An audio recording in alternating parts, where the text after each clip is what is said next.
As Chaos said in chat, now the best of 5 starts. So that's a good mental. Damn, I'm ready for this. If this is where it all kicks off, then we could be getting some world's level gameplay right now. We could be going to 5 games, Tom Kick. This could be where the stream is going. Obviously, it's been a very good performance. Let's break it down. Invulnerables have been looking very strong. You cannot deny that. They have looked strong. They're not doing anything wrong. And they are just making this look easy like ping pong. Actually, that's a really hard game, so we're not going to use that one. But either way, Invulnerables, they've got the key to success. And they are using it. What do Orgless need to kind of take away from these 2 games to bring themselves back? Is it just don't pick Olaf? Is that what we want to see?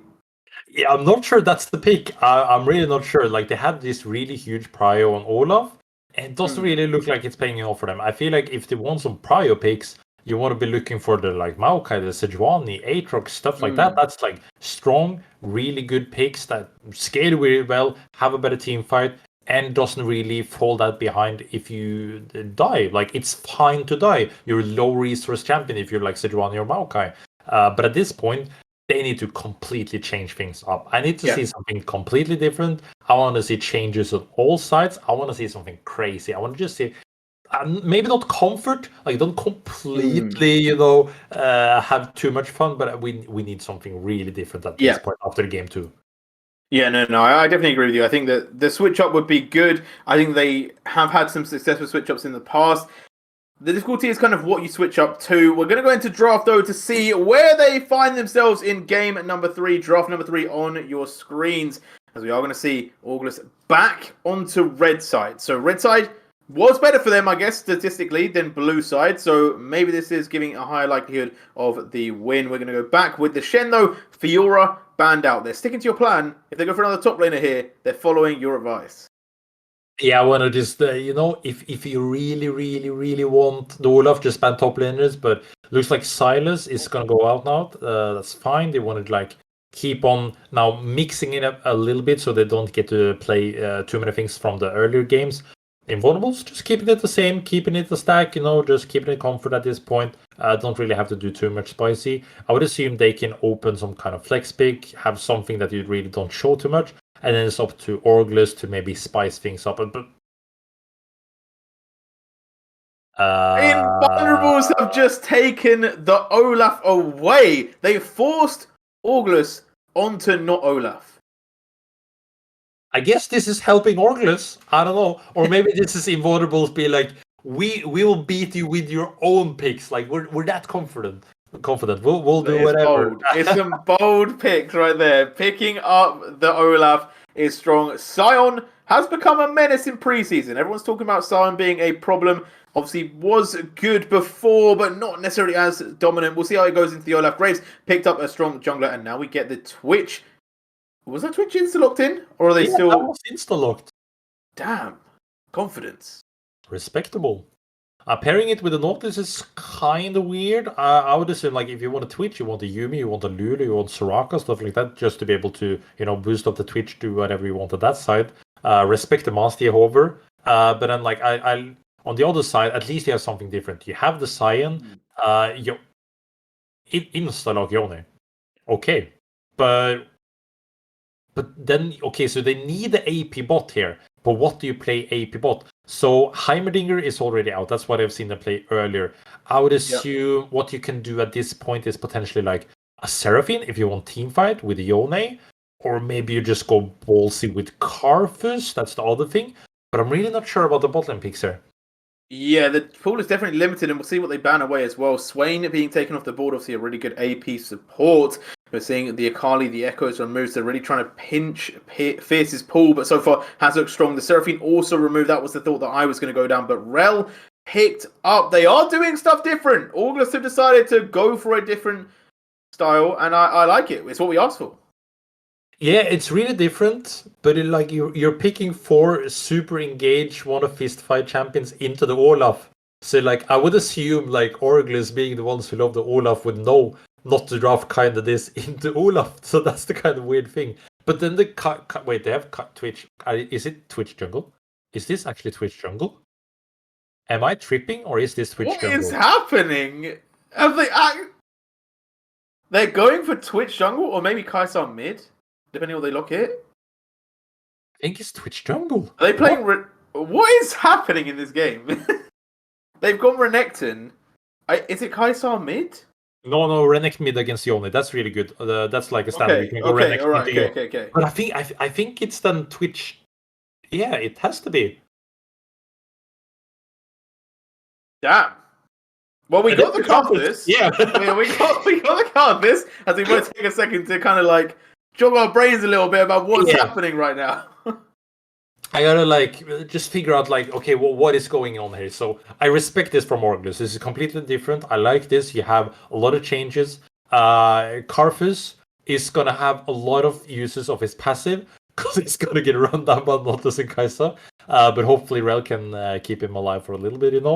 I'm curious about if they can actually punish this Twitch. Because this is what we should have seen from game 1. When you have the Kindred against Jarvan with Prio lanes, you should invade. You should be on his face and you should be able to take camps and play for Prio. This is the same thing. You need to be doing this with the Graves. You need to be invading Twitch, you need to be fighting, and you need to be on his head. So I want to see something completely different. I want to see use the Prio, use your players to move into the jungle and abuse this Twitch. If you can't do that, then I guess it's a 3-0 for Invulnerables. Yeah, you know what? I like the Nautilus a lot more now that they picked the Kaisar. I'll say that. I don't know how I feel about the Twitch jungle. That is definitely a unique pick, if I could say those words. Into the Graves, I think there is some strength, there is some weaknesses. I wonder if they go for the AP as well. That's the real interesting one that I'm looking for. Is it AP Twitch? Because they had a lot of AD in their comp already, right? They already had the Renekton, the Olaf, the Kaisar. They need some sort of AP, and I feel like Twitch, after that rework, really can dish out the damage. Yeah, that's true. I didn't think about that. So you can go either you can actually go for the poke AP Kaisa, or you go the AP Twitch, either one of those. I wouldn't assume you go for both those. But I think the best option is actually AP Twitch, so that would be really interesting. I'm looking forward to this last game. Or potentially last game. Or potentially 3rd out of 5. We don't know yet. We're not there. We don't have the script. So we'll find out in a minute as we do go into game 3. This could be the last and final game, as you did say. If Invulnerables find the win here, they go to Div 2 in spring 2023. That is the stage that has been set. And it looks like Orgless might be going for an invade. Or the Rel special, you jump over the wall and then you just sit and wait in the bush until your W comes back up. You jump with the Graves. This is really interesting. I don't think you can get onto the side. Or maybe Sign is actually going to the bush. You can stack your Q. Oh, this could be really good. If Fizz does move. Oh, the Q. Oh, they get the knock back. There's the damage. Fizz over the wall does flash away. Dashes as well. Takes E level 1. That could be problematic in the lane. I like that a lot. They get the flash, they get the E from Renekton. That was clever. I appreciate that. That was a really good spot out so they can see and actually move Sign into the bush with a Q. But now they gotta respect, because on the other side of the map you can already see Olaf and Twitch going on to their red side. They want to start above. Just split up the map completely. Now they're waiting also. They want to maybe late invade, but they don't know that it's on top side yet. How early does Twitch gank? What are we expecting? Are we expecting a level 2? Twitch ganks level 1, 2, 3, 4, whatever he wants. Come on, yeah. The moment you have the moment you have the Q, you just run in. But I feel like at this point, they probably should know that Sign is gonna be a bit late. So maybe you want to help at the mid lane a little bit. So you go invisible and just try to hit out the Yone ES, because he's gonna want to push and it's gonna be up in the lane, and this is where the action goes. Oh, here we go. Rochu in trouble. The ignite plus the poison. The rat is on the map. He is here. Hellish picking up the first blood 2 minutes in. I don't know. This is just Invulnerables doing whatever they want, feeling comfortable doing the Twitch. But Cyan, what is Cyan doing? Dude, Chaos, you know you're a top laner, right? Chaos? My man, my dude. Chaos? What is happening? He's going to miss the knock up there. Uzo is just gaining levels, and Chaos is going to flash into the bush. This is a long play angle if he's going for something, but there's the blue buff. Going to cause problems, and Twitch doesn't have Smite, admittedly, so this could be a trade-off. They might be able to actually beat this up, but Chaos is just not going to be able to pick this up. He gets the knock-up onto Olaf, but is in now big trouble. Fierce is collapsing. Rochu, though, and Citron are making their way here. This is going to be a 3v3 in the jungle. Chaos is being taken low. There is the knock-up. Going to hit onto Olaf again, but again, early game fighting. Uso now with no axe actually gets picked up here. This is a huge play from Orgless. They've gone for a completely wacky play, but it has worked out for them. They pick up a kill. What is happening? I just can't comprehend what is actually happening in this game. Chaos hasn't been in his lane once at this point. He's just running around in the enemy jungle. Now Olaf has TP'd back. They want to fight even more. Wait, Hellish in trouble here. Citron now going to be able to pick up this kill potentially, although the block from the Olaf was huge. He didn't go down. Chaos is going to get the knock up, but that just gives his position away. He's so low. This is such a risky move, but he will go down. Olaf with the axe picks up the kill, and Hellish able to just camouflage away. What is going on in the early game? I am fumbled. I am confused, but at least I am entertained because this is so fun to watch. I'm enjoying this as much as it is confusing. I'm having fun watching this. Like, this Twitch has 2 kills already. Chaos is finally back in his lane, but it's level 1. Still level 1! 4 minutes in, level 1. It's a wild ride, and we're going to get some more fighting in the mid lane. I feel like it's going to be one of those games.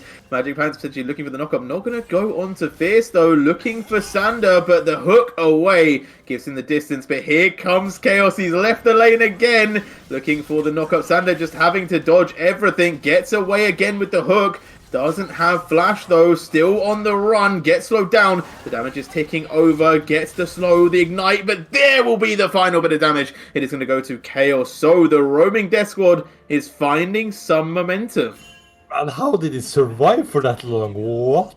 That was insane, like he was juking everything. But I guess, oh no, the Twitch, oh no, they're going top lane. Oh, Kang is in trouble. On the top side, there were 4 members, which means only 1 in the bot lane, and it is going to be Kang that pays that price. Gets a decent amount of damage onto Fishkello, but it's not going to really lead to too much. There is 1 passive usage, as you said, we might see that a bit more. Yeah, it's not going to be the first time we're going to see that one actually, but now it's more fighting in the mid lane. All stun into the mid lane onto Yone, but a lot of CC returned from Rel, but there's the Soul Unbound, but in the middle of this lane, Sander walking up, going to have to walk away now as Citron closing down the distance, the hook to get him a little bit further away, but there's the kill, and it is going to be Orgless that in this skirmishing, in this crazy playing, are actually starting to come out a little bit ahead. They're finding some sort of momentum, but overall, it is still Invulnerables. But Orgless is learning. I told them, you just play with numbers. So they're just putting 5 man in the mid lane, so they always have numbers, you know. Why are we A-ramming? He's level 2! Okay, let's go and farm in your lane. You have no levels. You have no items. You have 8 farm. But it's not over, Gary. It's not over. Sander running him down. Hey, Hellish looking for some more kills. Rochu has gone Soul Unbound. They're looking for Fierce, but not going to find it. And here he goes back into the Soul. Rochu going to be locked up. Twitch picks up the kill. And now Citron, look, he might be on the menu next. He's running into this jungle. He's going invisible. And Uzo is literally playing PvE in the top side. I don't know what is happening. This game, like, he's level 6. This Sion is 4 levels down. What is happening? Have they given up? Is this like some sort of strat that I haven't heard of? Is this help me, Jeriel. I'm confused. I don't know. As in, like, look, I've played a lot of solo queue, right? I've played in all different types of solo queue.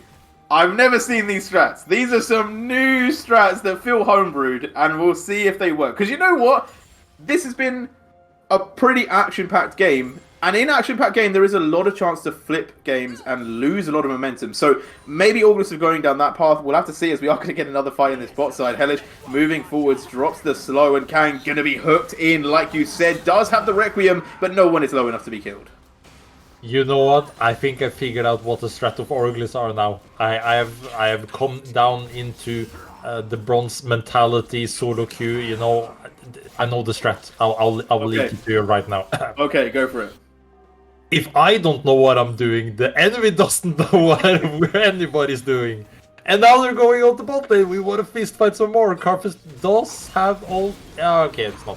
Mid lane, though. Fierce being ganked by Chaos, but he's still level 4, by the way. He's still not level 6. And then Rotju isn't level 6 either. They're going to get the knockup. Fierce is still alive, has a lot of healing from that. Oh my days, the tower was Rotju.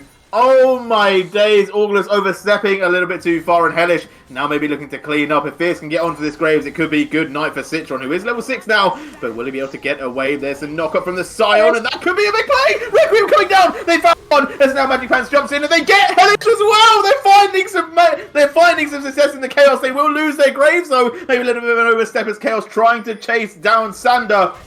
But here comes Kaisar. That's going to be one kill back. Chaos now going to drop as well. And the Chaos looked good from the team, but they maybe overstepped. The Sander will drop, though. They get another trade back, and they're actually finding kills in this Chaos.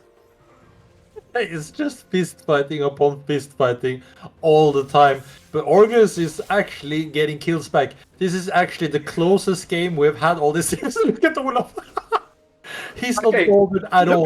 Look at the numbers for a second, right? We have 20 CS on Twitch. That is 5 camps, right? He is 29 CS down on Citron, which is effectively 7 camps. Uzo is 80 CS to 19, but now Ragnarok, here comes Carl getting knocked up, but the damage could be big. He's chasing him down. He takes one. Will he find more? There's 4 members in the top side now. He does go down to Rotju, so it is going to be the pickup on the Olaf, but he's got 80 CS. He's 4 times ahead of Chaos. Okay, I need to see something while we probably, maybe, hopefully have a little bit of downtime. Mr. Observer, can we get to gold? I want to see how... Okay, wait, we're getting a dive. He's just going to die. He's going to die. We don't have to talk about it too much. Kang will fall. Okay. He's gone. Although Sander might go. Requiem is not available. He used it. It isn't going to be enough. Okay, downtime achieved. Yeah, so when you look at the jungle, at least, he has like 32 farms, but we're fighting again. This is auto bot lane! Oh, Yone is going to with a good flash though, but there's a Solar Mount chasing him down. One more auto gets the kill. Goodbye, shut down, secured. Fierce in the mid lane with Chaos is scrapping out as now Twitch running away. Not going to be able to fight. Okay, so what I want to talk about is like you see Sign actually not being too far behind of Olaf. He's like 700 gold. That's not too much, but I guess we're fighting again. Yeah, we're on again. Here we go. Renekton going to be picked up, but the Twitch is opening up there. A lot of damage, but there's a knock-up from the Chaos, and now Citron trying to find the damage. Hellish will go down, but so will Scion, but he's coming back. The zombie mode achieved, and they're getting these team fight wins. What is happening? Orgless are finding success in these fights. I'm almost lost for words. Yeah, what is going on in this game? This is Wonder Paint in game moment, but I'm trying to talk about it because the interesting thing is like look at the gold. Like Sign is not that far behind. You look at the Twitch, he has not farmed, but he's super far ahead of the Graves. I would assume the Sign would be the one to be super behind, but he has 5 kills. The Scion has 5 kills and 4 assists, and now we're fighting on bot lane! Orbitallo gonna find the kill, Rotju not able to get out of range, as now Ola just charging down Kang so far ahead, gets the kill. Tower though, might find enough damage, it's not gonna be so, but the Requiem is gonna land. Goodbye, Uzo, you've met your match, and that is the dead Carthus, and now Fierce gonna have to walk away as well. The knockup will land, and Chaos is starting to become a huge issue.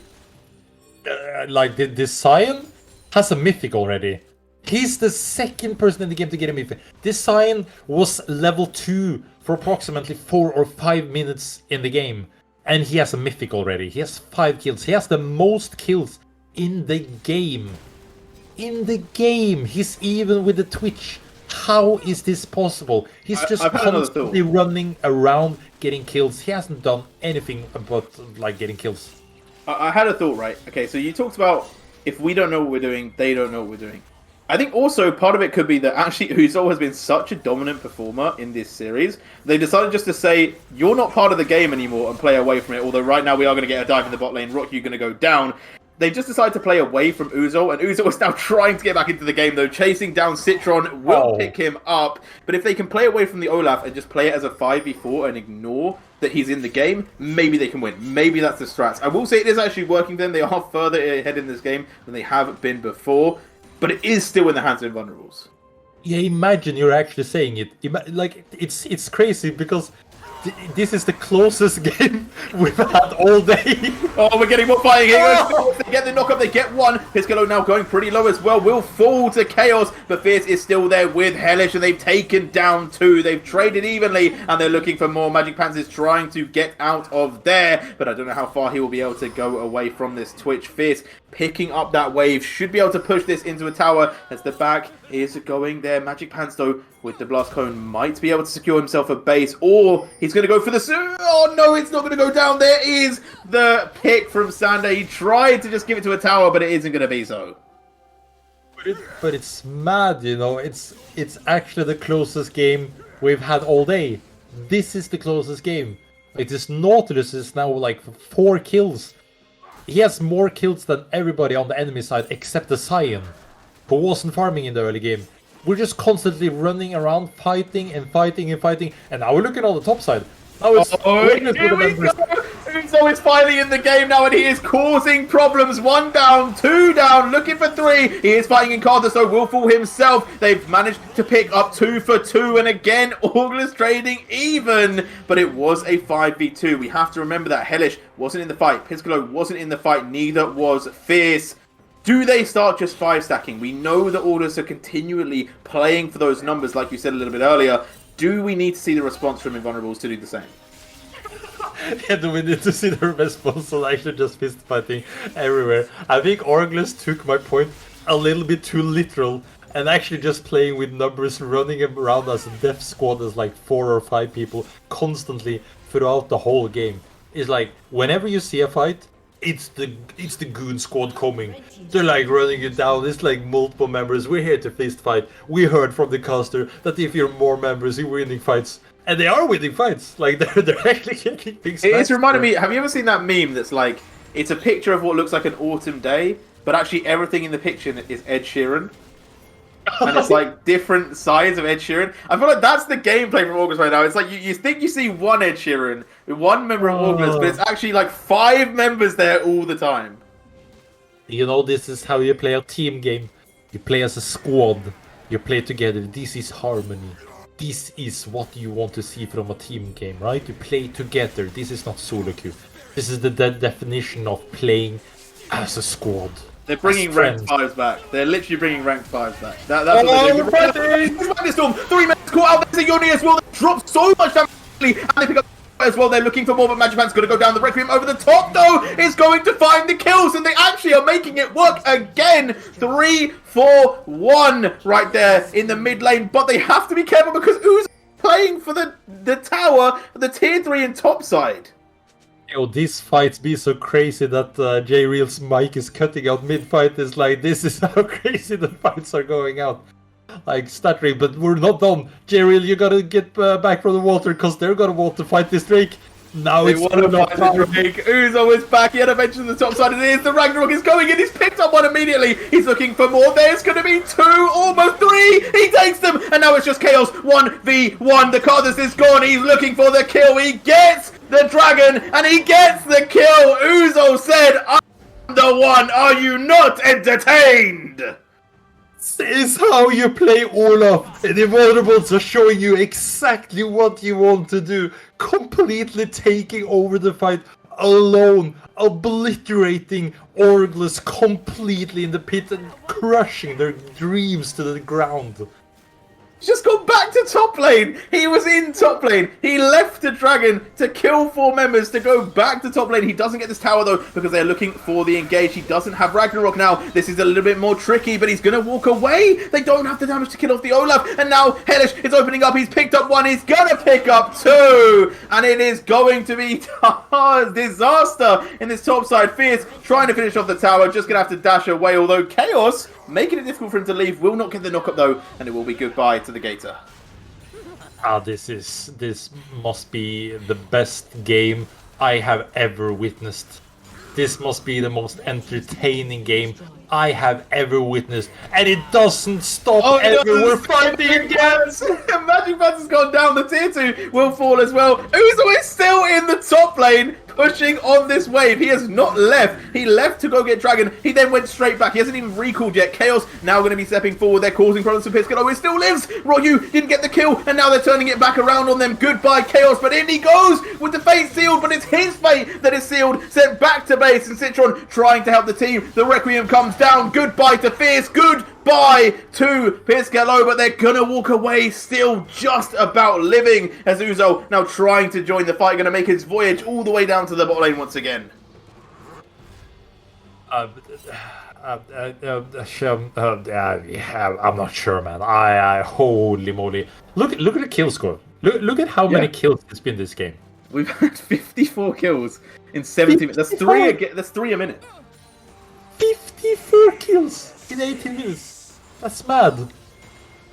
So Herald has spawned. They're pinging there. I'm assuming like Invulnerables, they want to take Herald, and maybe they want a back-to-back dancing Herald. Is this the thing? Is this the actual objective?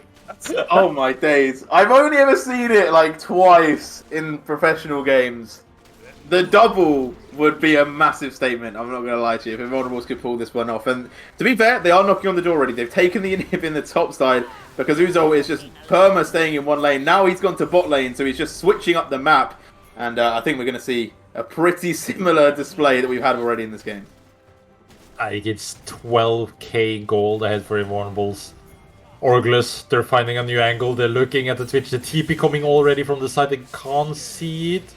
Ooh, Magic Man's looking for the knockup, gets the Magnet Storm onto Twitch. They get the knockups, they're keeping him stunned, and they should be able to pick up the kill here. They do take one, but for what? Fierce jumping in, gets a bit of damage down, but has to walk away, and a beautiful depth charge from the Northwest Sander, able to knock up all the members of the team. They pick one back, and it's going to be a 1-for-1 so far. Chaos trying to cause problems. Olaf just pushing another TP back to base. What's happening here? He's going back to the tier 2. The TP from Kang as Uzo just pushing onto this base. Fierce overstepping though the tower, doing a lot of damage. And goodbye, Citron says with a little bit of that collateral damage. Is it Dancing Herald time? They've gotten 2 inhibs. They're looking for the third. Can they actually? I don't think they can end this push right. There's no way, right? Surely not. Uzo is level 15. He's 5 levels ahead of this Scion. He's able to cause a lot of problems. We've seen him do the damage earlier. And he does have Ragnarok once again. He's going in. Rotyu able to get away. And now Citron is the target. Kang is going to be the first one that he picks up. He's going to find 1, not 2. Almost finding the Yone. It won't be so, though, as they do get the Herald to charge onto the Nexus Towers. Only 1 Nexus Tower remains as Chaos running down Sander. Not going to be able to get into range, but the Ghost is procced. He's trying to run down his Kalo, but not able to get there. The slow lands. Chaos looking for the jump. There is a beautiful dodge though from the Kai'Sa, able to stay alive, and they picked up 1. Now they're opening up the Twitch, and it's going to be 2. It's going to be 3. It looks like this will be the end of the series. It looks like this will be the moment that Invulnerables take themselves to Div 2 for Spring 2023. Yeah, but it looks like they will the base. Oh, the Carp is ult! The Carp is ult! Requiem going down! Oh, Kai'Sa, goodbye. I'm surprised they didn't go for the end there, but they've got the base in tatters. Oh, the TP actually TP is coming in. There's 2 defending it. They get the knockup. Ragnarok is then going to be used. Rotyu able to walk away. Kang uses the Zonyas, and the tower is doing work, but he's still alive! Kang going to pick up the kill onto Olaf. They do defend the last remaining tower. Dragon is spawning. Baron is up. What do Orgless play for? They have to clear out these minions. Yeah, there's nothing for Orgless to do. They don't need to constantly play like tower defense, basically. Because these balloons, aka minions, are coming in on wave, on wave, on wave. I don't know, Invulnerables, like, they could just go for the Baron and then take a safe ending, but it looks like they want to just keep on fist fighting, keep on looking for kills. Graves, I think it would be against how the game is played. You know, like as you said, let's go back to the kills, right? We've already had 64 kills in 20 minutes. It's mad, dude. Mad. I'm surprised that Cyan hasn't even picked up a support item yet, like, just to help out clearing the super minions. At this point, you would actually get a lot of value of just picking a support item, being able to take the super minions really quick. Drake is coming over. There's no chance we're going to Soul, so I'm not sure if Drake's even do anything. It has to be Baron into a potential last fight.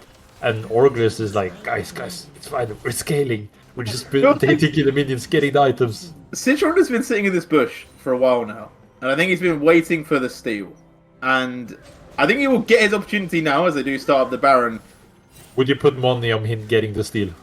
I don't know. It's been a really strong performance from Hellish. Oh no, they see him. They spot him. They know he's there. Do they risk it though? It looks like they're just going to risk it. They're 50-50ing the Baron. This is bold from the side of Invulnerables. They are going to try and chase him. But they don't even get it. He jumps in late and he's going to go down immediately. And now Chaos is potentially also caught. Will flash away, but there's the Prowler's Claw. Renekton jumps on top of Chaos Fierce. Now bringing the Killer Instinct Kaisara as well. They're going to take down the Scion. And surely this has to be the days of end for this game. Invulnerables into the base with Baron up minions, 2 inhibs already taken down, 1 Nexus Tower standing, and 3 members of Orgless going forwards. They get the hook, they get the kill, they're looking for Magic Pants, they pick up the kill, Kang is left, Requiem gets denied, and so will their chances of going to Div 2 next year. It is going to be Invulnerables that pick up the 3-0 win.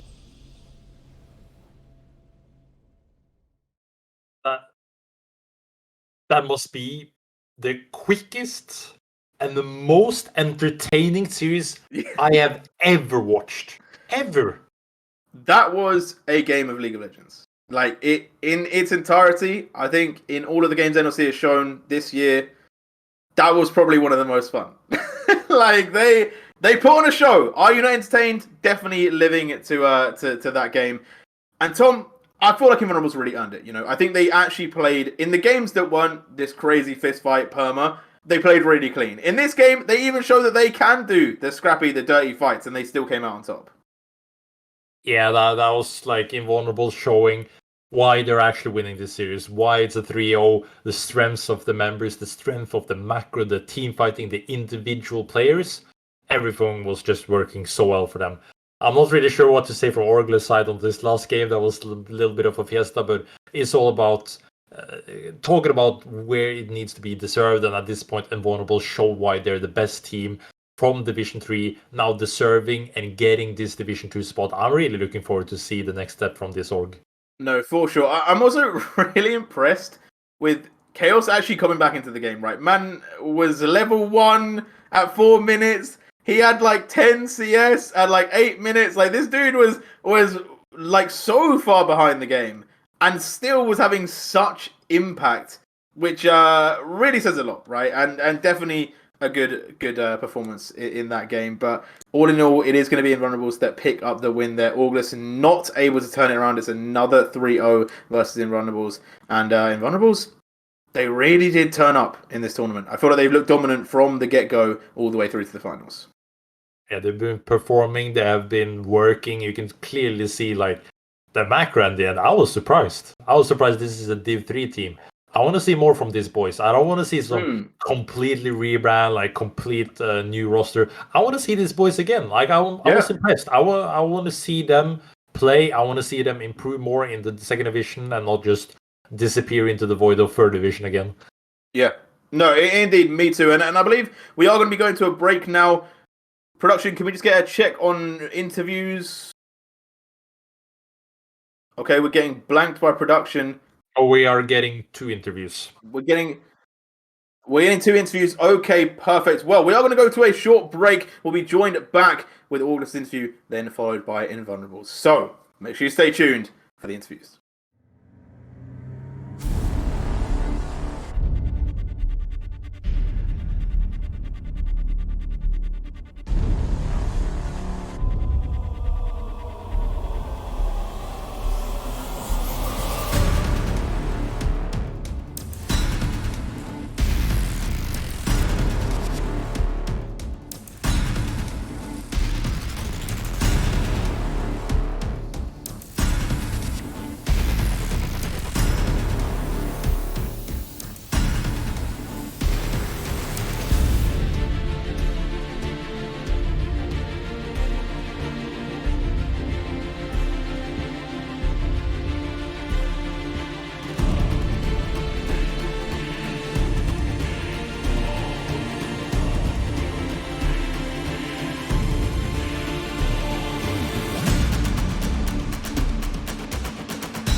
Okay, so welcome back. We are joined by Sander, and obviously we have to kick it off with congratulations. Like, you must be feeling pretty good about the wins.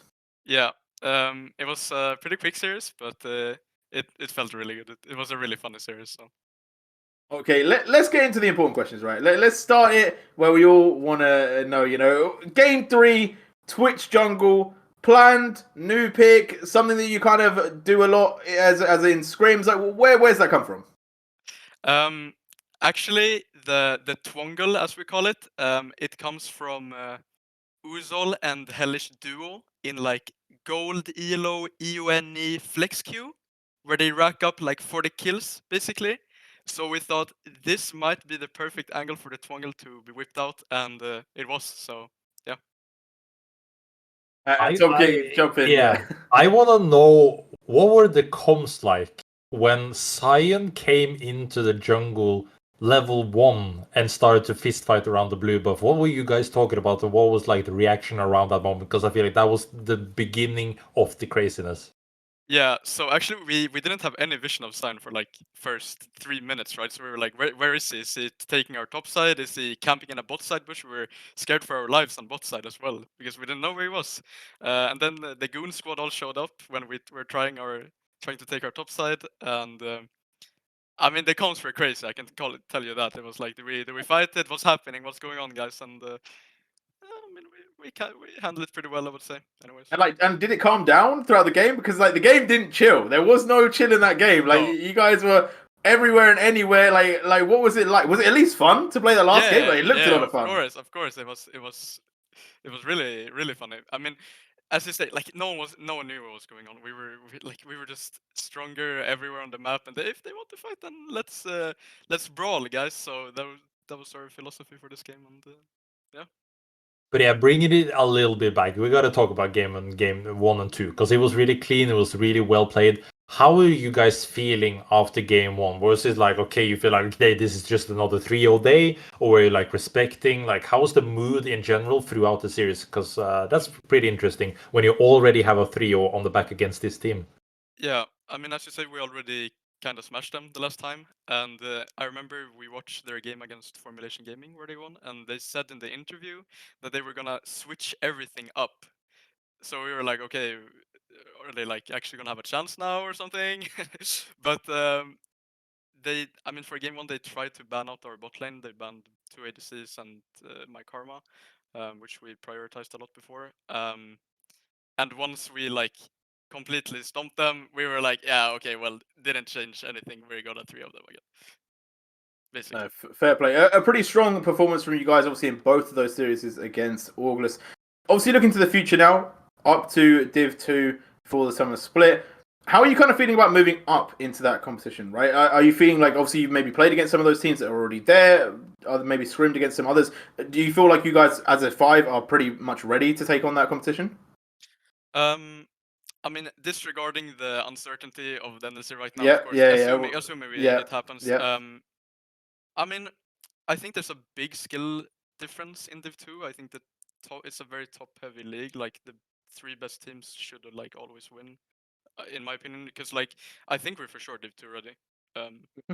At least against like the bottom 50% of the teams, for sure, like no question.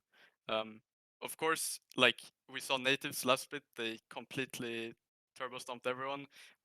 Thankfully, they're not they're not there anymore, so there's no like taking on them. But yeah, I think we're for sure ready for Div 2. It's been a pleasure watching you guys. So another thing I want to talk about in game 3, I want to ask was the Olaf pick purely to just take it away from him and show him how to play it, or was it like we'll do it for fun? Actually, our top laner is like an Olaf main. What? Yeah, so there's Well, a very that's the why there's a very high priority for Olaf in our series. But they picked the Olaf against us, and we kind of smashed it. So our top lane was like, yeah, let's show them how to play Olaf, and we won it, and yeah, we can see what Yeah. happened. I want to ask you one last question, right, before we let you go. And that is, what was your moment of the series? Like, what was your favorite moment, like, with your team or, like, from you personally, of the 3 games?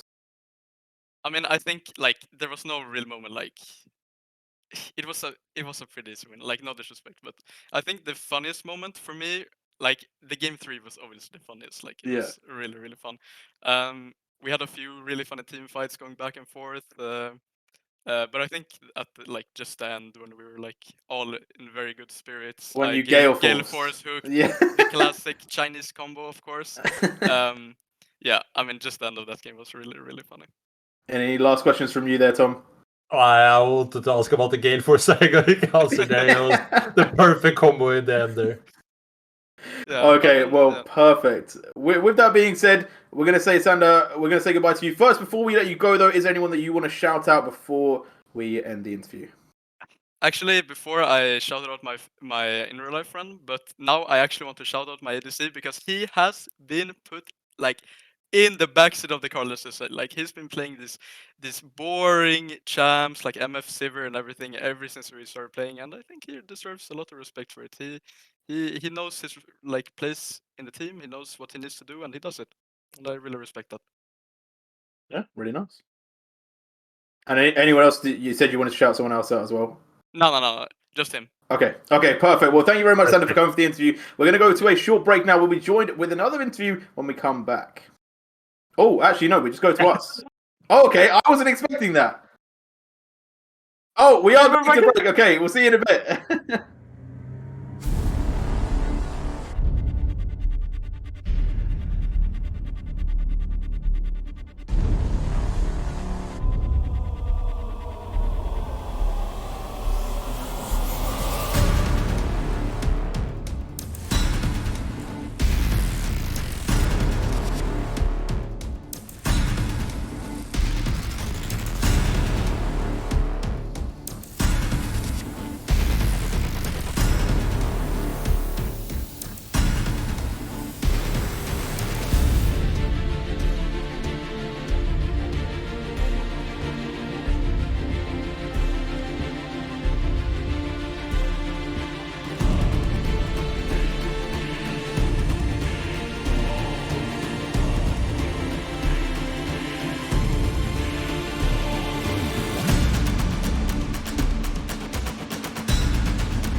Hello, we are back, and we are joined by Kang, who has been hit by Nocturne Paranoia. That's why you can't see him. But Kang, welcome in. Obviously, commiserations on that one. But still still an impressive place in this tournament. Obviously, coming second is still no joke. Yeah, hello everyone. First of all, I want to congratulate. I mean, congratulations to Invul, of course, for 3-0ing us. I mean, 6-0ing us actually. Yeah. Okay, and Tom, do you want to kick off the questions? Yeah, for sure. I think it was really hard for game 1 and 2, but I was wondering, like, how was the mood in general throughout the series? Like, knowing you come from an 0-3 on the back earlier, but the momentum throughout the series, did you just keep on grinding, feel like, okay, we can come back? Or how was, like, the mood in general for the boys? The mood after game 2 wasn't that good, I would say. After game 1, I mean, like, the game was pretty over at 20 minutes, game 1, so we just focused on next game and talked about it. Then when the game, before the game 2 started, we talked about maybe playing something more aggressively bot, like the Kai'Sa Rel, but then we wanted to pick Yumi Heck instead and just play funnel into Citron, but it didn't work as well. And after that, the mood was really down. But in for game 3, we just like we obviously didn't have anything to lose, so we just played like the Chaos Science tech, and it has worked before, but unfortunately today it didn't work. Yeah, no, fair. And in the few of the earlier games, obviously you switched up strat from game 1 to game 2. One pick I want to kind of talk about is that Olaf, because that was quite an important pick for your draft. You guys were early picking it every single time. What was kind of the strategies behind that? Like, have you been scrimming a lot with Olaf, or was it kind of taking it away from Invulnerables? I would more like say we took it away from their top laner, and we haven't been scrimming for like 2 weeks now, so it's like kind of whatever. But we know that individually we have 3 flex Olaf lanes. We can take it mid, the top, and jungle. But Chaos wanted it both games, so we just gave him it, and yeah, it went how it went. I was wondering in general, just looking away from this series, but more onto the season as a whole, and what would you say is just the biggest thing you have learned throughout the season? Now coming into next year, 2023, what can you take back from this season to help you improve for the next coming? I mean, like, first of all, I don't know our future as a team. It's like up in there at the moment. But I think we might stay together for a while. But I actually don't know. The thing is, like, as a team, we obviously didn't play NLC this fall. I mean, this fall season. We only played in the Swedish league and scrimmed. So yeah. Okay, that's fair. And kind of like just to bring it a little bit back to this tournament, like obviously you guys had some ups, you had some downs, you had some pretty big wins. Obviously against Formulation Gaming, you were able to beat them twice. Like, how would you would there be anything that you would kind of change up that maybe would have given you guys a little bit more of an edge, or do you feel like, you know what, you actually did as good as you could have done? I mean, like, we obviously we could have done better today. I think everyone we played kind of shit today, if I'm being honest. But it's also pretty hard to go into a series like this when we have no scrims and the preseason patch is out on the client, and we obviously play solo queue as well. So it's like kind of hard to transition over to the old patch as well. Yeah. Okay. Any final questions there from you, Tom? I think it's good for this one. Okay, perfect. Well, thank you very much, Kang, for coming for the interview. Commiserations. We'll now give you a chance to shout out anyone that you want to shout out, though, before we let you go. I mean, obviously, I want to shout out like everyone in my team for trying the best today. We obviously didn't play as good as we wanted to, but yeah, hopefully we'll play NLC next split as well. Yeah, no, definitely. Would love to see you guys come back, especially with some of those crazy science strats in Game 3. But for now, we're going to say goodbye to Kang, and let's take it through. So production, chuck us to the 2-man, and it's just us left. Tom Kick, it's been a wild day of League of Legends. We've had some explosive games, some crazy series. How are you feeling after it all? Obviously, Invulnerables, congratulations for picking up the dub. I am feeling exhausted. I really didn't expect or understand that it could actually become this exhausted by only 3 games, but it really took a toll. It was entertaining. It was fun. I had a blast. I hope you had a blast. I think Yeah, for this sure. was really worth it in the end. No, indeed. It was a good time. I hope you guys at home had a good time. We're just going to give a few shouts. Obviously, shouts to both teams, Invulnerables and Orgless. Commiseration to Orgless. Congratulations to Invulnerables for picking up the win and taking yourself to Div 2 in 2023 Spring Split for NLC. Have to say, shout out to you, Tom Kick, for obviously coming through with the game. Some difficult games to break down, but you managed to level it up. And obviously, shout out to our production, Casual Cutie, as well. Without them, there would literally be no stream. So, I hope you guys have enjoyed it. That is going to be all from us. That is going to be all from this Division 2 tournament. We are going to be saying good night.